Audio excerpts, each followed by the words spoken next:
That update, of course, she was just talking about some of those bank stocks really having quite a day. The KBW Regional Bank Index and, of course, the headline BKX Index just up phenomenally today. Sonali Basak joining us right now. Sonali, you're on the phone, so you're big time in us today, I guess, instead of just coming in into the office. Explain this move that we saw in bank stocks today. Yeah, absolutely, Romaine. It's pretty remarkable because you're seeing regional banks up more than 20% compared with the Bank of America, which is the best of the big five, up more than 15%. So it's really people getting excited about life being breathed back into state and local governments, into regionals. That's really what's driving it here, along with what your guests have been talking about more excitement about the yield curve.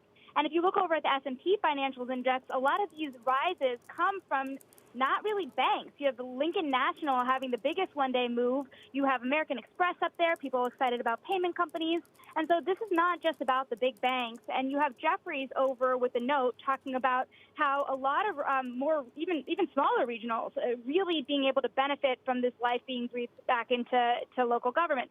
So you have Signature Bank being recommended by Jefferies. You have Sterling Bancorp. That's a $5 billion and a $3 billion bank that are up 30% and 25% respectively, that are more local New York, more regional firms that can really benefit from not being hurt potentially as much by a plunge in commercial real estate and people not paying their rent. Interesting. Notable the outperformance of the smaller banks. It's also notable the statements coming from some bank leaders today. I noticed that Brian Moynihan not holding back for any sort of theoretical move by President Trump to say that he has indeed perhaps going to hand over the presidency. Instead, Wall Street already saying, look, top bank, we're going to be working with the Joe Biden administration. What about the election overhang for the banking sector, as well as what we're seeing in terms of the vaccine hopes? Caroline, it's really interesting here because if you look at the Democratic Party, there's a very wide range of feelings on how they want to regulate the big banking industry. And you hear a lot of conversation here among the big banks about working with the Biden administration. Joe Biden, known as the great equalizer, it's not just a matter of him working across the aisle with the Republicans. It's also, he mentions public-private partnership in a lot of his plans. So there's this hope among executives that they'll work with him as he builds these infrastructure plans, as he builds these small business plans.